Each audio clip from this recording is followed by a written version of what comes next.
Tinatanggap mo ba, kapatid, kung mabasa ko ba sa Biblia na kapag gumawa ka ng kalokohan? Kasi alam ko na po yung mga binabanggit. Sige, ngayon, kung hindi mo tatanggapin, kapatid, sa makatwid, tinatakwil mo si Kristo. Bakit? 12:48 ng 1, ang nagtatakwil sa akin, nagtatakwil sa akong salita. Tanong ko sa inyo, nung first century, meron na ba kayo noon? Meron na wala? 30 AD. First century ang tanong ko, 33 AD. Ngayon, may pastor na ba kayo nung kapatid? Meron na wala? Pastor, wala po mga pastor. Ayun, salamat, salamat.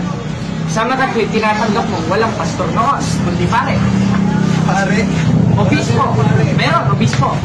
Basahin natin sa 20:28 ng Gawa, nakalagay na kayo naman na ginawang mga obispo. At yung obispo, 7:24 ng Hebreo, sa ibang translation, na nakaugnay sa Greek ay pare. Hindi may pare nung hindi pastor.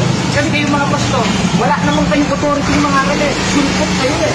Kaya nga tinatanong ko sa inyo, nung first century ba, may ka-added ba kayo noon? Meron na ba kayong pastor noon? Meron o wala? Yun ang tanong ko. Pastor, gaya na sinabi ko, walang pastor, pero ang authority... Ibig sabihin, wala pala sa Biblia ang pastor. Meron. Ayun. Eh, ba't sabi nyo wala, kapatid? Ibig sabihin, yung authority galing na church, hindi ka leader. Ah, kanino galing? Tama. Kanino inabot? Church. Kanino inabot? Kasi basahin natin yung konteksto ng 3:18 na Mateo. Meron ka ba Biblia dyan? Basahin natin. Alam mo? Mateo. Kasi kapatid, mahirap makakaligaw. Katoliko pa yata sa tatay. Katoliko pa yata. Mahirap yan, kapatid. Kailangan, sis tayo doon sa papay. Basahin natin sa Mateo. Anong pangalan ng prophet yung minister niyo, kapatid? Pastor Laurena po kami sa Masita. Pastor Laurena. Pastor Laurena. Basahin natin. Pastor Laurena. Kung siya'y binigyan ng authority ni Cristo. O si Pedro ba? Basahin natin. Sa 16. Ano ba yung literal po ba na? 18 ng Mateo. Ang sabi? Basahin natin. Sabi, ito kapatid. At sinasabi ko naman sa iyo, ikay Pedro. Isay. Talagay. At sa ibabaw ng batong ito, itatayo ko ang akong iglesia. Sino ang kausap? Si Laurel ba? Hindi. Ang kausap, si Pedro. Ibig sabihin, yung binigyan ng authority ni Cristo, si Pedro. Anong klaseng authority? 19. Basahin natin. Ibibigay ko sa iyo ang mga susi ng kaharian ng langit. Kanino binigay? Kay Pedro. Kaya si Pedro, mula kay Cristo, binigyan siya ng otoridad. Hindi naman Pastor Laurel ng Baptist Church. Dahil lang nakalagay dyan, Iglesia ng Diyos. At according to the Catechism of Catholic Church, yung Iglesia ng Diyos o Iglesia ni Cristo ay ang Roman Catholic. Pag ganyan po yung ano nyo, talagang hindi tayo Eh kasi, gusto naman yung kapatid eh. Kasi upon this rock, Abang disra. O, may nakalagay pa dito, kapatid, na tumuro si Kristo sa sarili niya. Wala! Wala, kapatid, ginagawa mong literal. Ito, nakalagay. Ikay Pedro, sa ibabaw ng batong ito. Hindi naman sinabing batong ako. Si Pedro eh. Si Pedro! Hindi naman baptist si Pedro dahil hindi naman nagbabautismo si Pedro eh. Ngayon, kapatid, ito kapatid, tatanungin kita. Ngayon, kung ang aral nyo ay once saved, always saved, yung tanong ko kanina, ibabalik ko sa inyo. Ano? Kapag tinanggap ba si Kristo, gumawa ng kasalanan, sinadya, ligtas pa rin ba? Sinadya ko na sa natututuong kong ligtas. Ay, hindi ka gagawa ng kasalanan. Hindi ko tinuturo sa amin. Ibig sabihin, kapatid, kapag tinanggap mo na si Kristo, totoong ligtas na, hindi na pwede magkasala. Pwede siya Ayun. magkasala. Ngayon, kung nagkasala at nakagawa pa ng kasalanan, ligtas pa rin ba at nandun pa rin ba si Kristo? Ayun. Ngayon, kung mabasa ko sa Biblia na may karapatang umalis sa iyo si Kristo pag gumawa ng kalokohan, tatanggapin nyo, kapatid, mali ang ipinangangaral nyo, nililigaw nyo si tatay na Katoliko rin, na kapatid ko. Hindi, kapatid, tinatanggap nyo ba o hindi? Pero una sa lahat. Hindi, kapatid, ang tanong ko sa inyo, tinatanggap nyo oo o hindi? Kasi Kapag yung sagot nyo kontra sa oo hindi, ang sabi ni Kristo, 5:37 ng Mateo, sama-sama kayo. Alam ko naman naman sana ito. hindi. Yung mga verses po na Hindi binabasa mo kapatid. ay talagang... Basta, ano muna, tinatanggap mo ba kapatid? Kung mabasa ko ba sa Biblia, na kapag gumawa ka ng kalokohan. Kasi, alam ko na po, yung mga binabanggit. Sige, ngayon, kung hindi mo tatanggapin, kapatid, sa makatwid, tinatakwid mo si Kristo. Bakit? 12:48 ng 1, ang nagtatakwid sa akin, nagtatakwid sa akong salita. Tinatakwid mo yung salita ni Kristo sa makatwid, itinatakwid mo si Kristo. Mga Katoliko ba kayo, mga kapatid? Oo, mga Katoliko pa yan. Niloloko nyo kapatid eh. Niloloko nyo eh. Sabihin niyo po kung anong gusto nyo. Pero, Pati si tatay, Katoliko rin, kapatid. Niloloko nyo rin. alam niyo po yung purpose ko pa. Alam ko, babasahin niyo 28:20 ng Mateo, John 3:16 sa Roma. Out of context naman kayo nun, hindi naman sa inyo sinulat yun eh. Kaya nga ang tanong ko sa iyo kapatid eh, kung mabasa ko ba na may karapatan si Kristong iwan ka pag tinanggap mo siya, tatanggapin niyo mali ang ipinangangaral niyo, niloloko niyo yung mga kapatid kong Katoliko. Ano kapatid? Basahin na natin. Babasa na tayo ha. Basahin natin sa 2 Corinthians, written by the Apostle Paul, 14:27 Corinthians. Basahin natin. Basahin natin sa, nasa ba Corinto dito? Corinto. Malipsis na to. Corinto. Yan. Unang Corinto. Yan ha. Basahin natin, kuya. Dito na lang sa ano, hindi natin mahanap. Di ba yung bro? Yan. Basahin natin. Pagkabasa ko, kapatid, pagbulay-bulayan nyo. Kasi yung aral nyo, niloloko nyo yung mga kapatid namin Katoliko. Basahin natin sa 2 Corinto 13:5. Sabi, siyasatin ninyong inyong sarili kung kayo na nga sa pananampalataya. Sulat ni Pablo. Hindi natin i-interpret ha. Subukin ninyong inyong sarili. Hindi ba ninyo nalalaman si Hesus Kristo'y nasa inyo? Aba, ang sinabihan pala nito, kung konklusyon ng baptist ang gagawin natin, mga saved na. Kasi si Hesus Kristo'y nasa inyo. Ngayon, may karapatan bang itakwil tayo ni Kristo?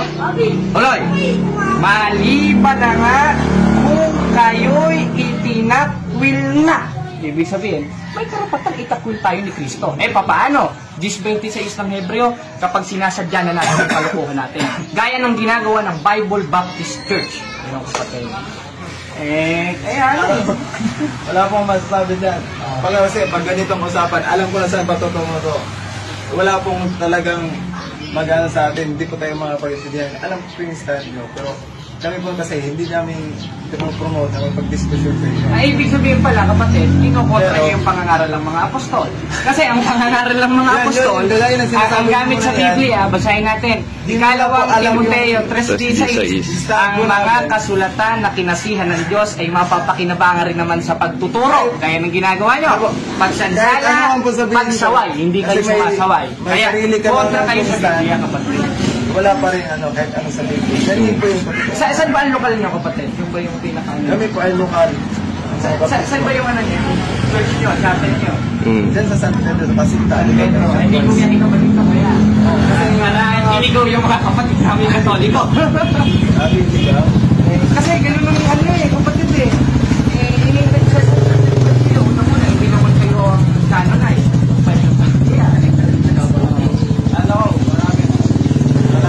Usapan natin. Kasi kung pwede na po.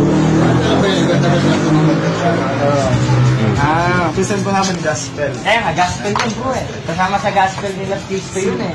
Nasa 2 Corinthians nyo, italawang Corinthians 4 hanggang 5, gospel nila Cristo yung pakipag-diskusyon.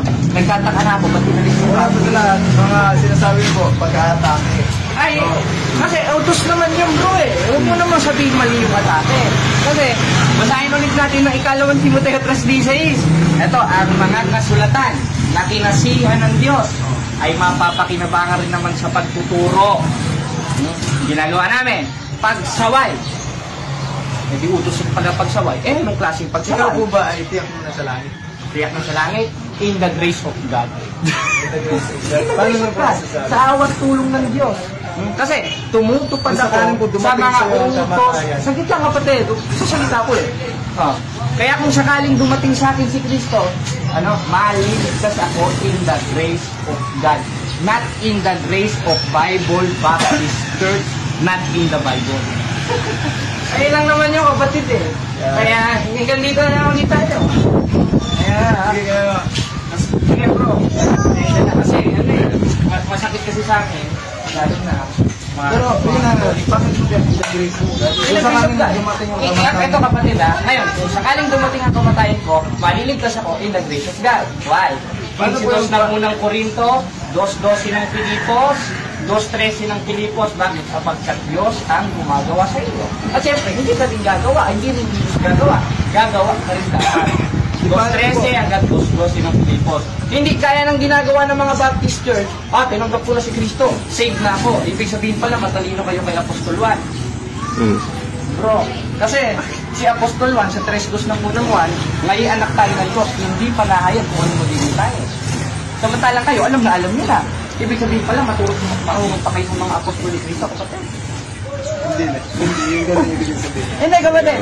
Alam mo ba, sila mga apostol, tiyak mo yun nasa langit? Sige, sabi mo, tiyak, babasahin ko yung 3:2 ng unang Juan. Ang sabi dun sa ulat, kasi lahat ng isinulat ni Apostol Juan, interpreted na yun. Hindi ako mag-i-interpret, 1:3 ng unang Juan. Dahil yung naming nakita at narinig, yun ang binabalita nila. At isa dun sa ibinabalita nila, 3:2 ng unang Juan, ngayon mga anak tayo ng Diyos, hindi pa nahahayag kung ano magiging tayo.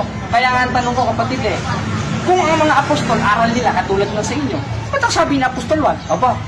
Ngayon anak tayo ng Diyos, hindi pa nahahayag kung ano magiging tayo. Samantalang kayo, hayag na hayag kayo, pinangangaral nyo pa. Anong stand ko doon, kapatid? Sino mas matalino sa inyo ni Apostol Juan? Ikaw na nagsasabi noon? O si Apostol Juan, nakakot sa pinangangaral nyo? Hindi po sinasabi ko kayo. Hindi, kapatid. Tinatanong kita, sumagot kayo sa tanong ko, kapatid. Ang tanong ko lang sa inyo, sinong mas matalino sa inyo ni Apostol Juan? Kasi si Apostol Juan, 3:2 ng unang Juan, ngayon mga anak tayo ng Diyos, hindi pa nahahayag kung ano magiging tayo. Kakontra naman yon dun sa sinasabi nyo na alam nyo na mangyayari sa inyo. Automatically lang. Kaya, ang tanong, sumagot ka muna. Sinong mas matalino sa inyo ni Apostol Juan? Ikaw? O kayo? O si Apostol Juan? Sa 3:2 ng unang Juan. Sagot ka ba tayo? Categorical.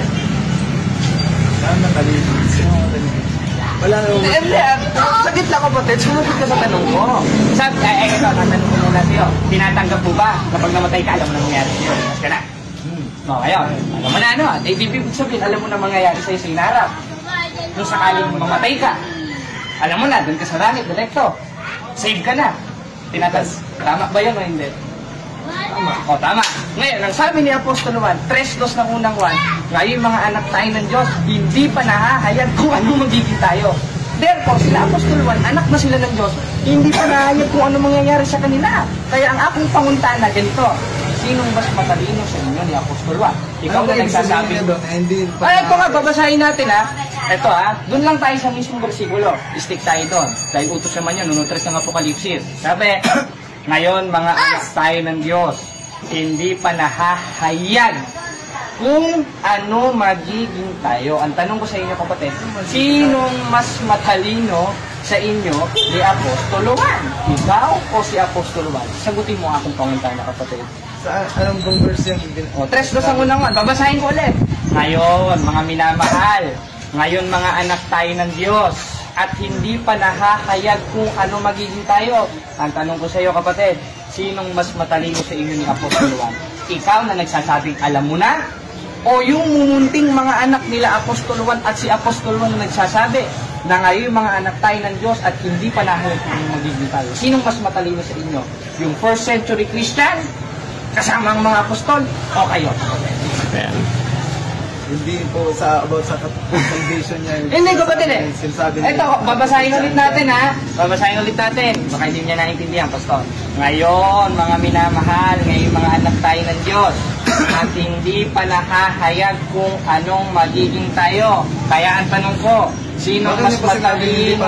Sagit lang, kapatid. Kaya nga niya sinabing hindi pa mahayag kung ano magiging tayo. Ibig sabihin, hindi pa nila alam kung ano magiging sila. Future progressive yun. Huwag nang gawing past tense. Oh, babasahin ko ulit, kapatid. Nabubuhay pa sila. Babasahin ko ulit. Wala pa Mga mina. O kaya nga, nabubuhay pa sila, kaya hindi nila alam mangyayari sa kanila. Samantalang ikaw, buhay ka na rin, alam mo na mangyayari sa'yo, kaya nang tinanggap mo kanina, pag namatay ka, diretso ka na sa langit. Kaya ang tanong ko, kapatid, sinong mas matalino sa inyo ni Apostol Juan? Kinakain nyo na yung sinasabi nyo eh. Si Apostol Juan sa 3:2 ng unang Juan, o ikaw, kapatid? Ayan. Hindi, lumagot ko muna, kapatid. Dalawa lang ako papipilian nyo. Basahin natin, o. Babasahin natin. 3, 2, o 1 John. Basahin ko, ha? First John. O, 3:2. Ang nakalagay, mga minamahal, ngayon mga anak tayo ng Diyos, hindi pa nakakayat kung ano magiging tayo.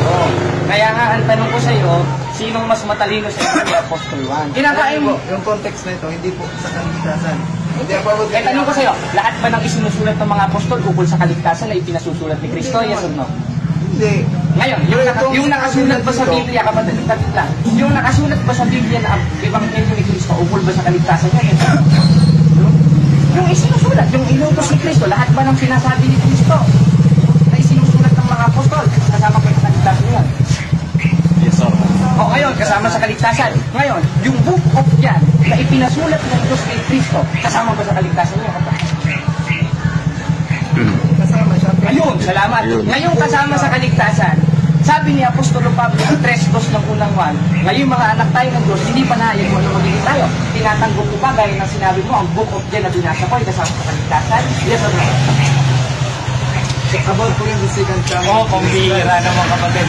Sabi nyo kanina, kapatid, ang sabi nyo kanina kasama sa kaligtasan. Ngayon naman, binasa nyo naman, ayon sa second coming of Jesus Christ. Ano ba talaga, kapatid? Kasi, ang tanong ko ulit sa inyo, yung ipinasulat ba o yung lahat ng ulat ng mga apostoles, mga propeta sa Biblia, kasama ba sa kaligtasan nyo? Ayun, ayun kasama sa kaligtasan. 1:3 ng unang Juan, sabi ng mga apostol, yung aming nakita at narinig, yun ang ibinabalita namin. Ang tanong ko sa iyo, yung mga ibinabalita pa ng mga apostol na magagandang balita, kasama ba sa kaligtasan nyo? Ayun, ayun kasama sa kaligtasan. Yung book of 1 John, kasama ba sa kaligtasan? Kasama sa kaligtasan. Ngayon kasama sa kaligtasan, pinakain nyo na yung sinabi nyo na hindi kasama sa kaligtasan yung 3:2 ng unang Juan. Yes, sir. Yes, Kasama ano? yan sa kaligtasan. Ayun, kasama sa kaligtasan. Maybe tapos na tayo, kapatid. Umamin ka na mismo. Hanggang dito na lang ulit.